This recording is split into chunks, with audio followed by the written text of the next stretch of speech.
প্রধানমন্ত্রী তারেক রহমান আগামীকাল মালয়েশিয়ায় যাবেন। এরপর চীন সফর করবেন তিনি। তাঁর সফর নিয়ে মালয়েশিয়া থেকে জানাচ্ছেন রাহুল রায়। প্রতি সপ্তাহে সর্বোচ্চবার বিকাশ পেমেন্টে 50 জন হবেন পেমেন্ট চ্যাম্পিয়ন। জিতে নিন টিভি সহ আকর্ষণীয় সব প্রাইজ। আপনাকে ধন্যবাদ।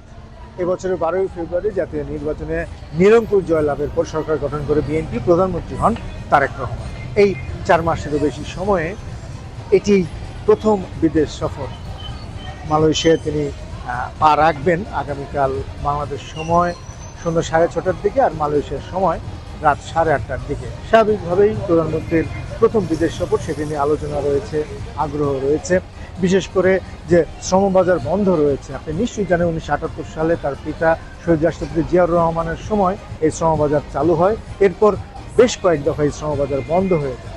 শেষবার 2024 সালে যে শ্রমবাজার বন্ধ হয়েছে সেটি আর চালু হয়নি, যে কারণে এই মালয়েশিয়ায় অবস্থানরত ব্যবসায়ী, শ্রমিক সহ সবারই প্রত্যাশা যে মালয়েশিয়ার এই গুরুত্বপূর্ণ শ্রমবাজার আবারও চালু হবে। আগামীকাল আসার পর তিনি একটি সুধী সমাবেশে বাংলাদেশিদের সঙ্গে মতবিনিময় করবেন।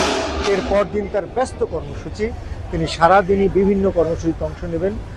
প্রধানতম কর্মসূচি হচ্ছে সকালেই তিনি মালয়েশিয়ার প্রধানমন্ত্রীর সঙ্গে বৈঠক করবেন এবং সেই বৈঠকে বেশ কিছু গুরুত্বপূর্ণ সিদ্ধান্ত হবে। এরপর মন্ত্রী পর্যায়ের একটি বৈঠক হবে। আমরা যতদূর জানতে পেরেছি যে 3টি স্মারক স্বাক্ষর হবে। তবে সবার মূল আগ্রহ এই শ্রমবাজার চালু হবে।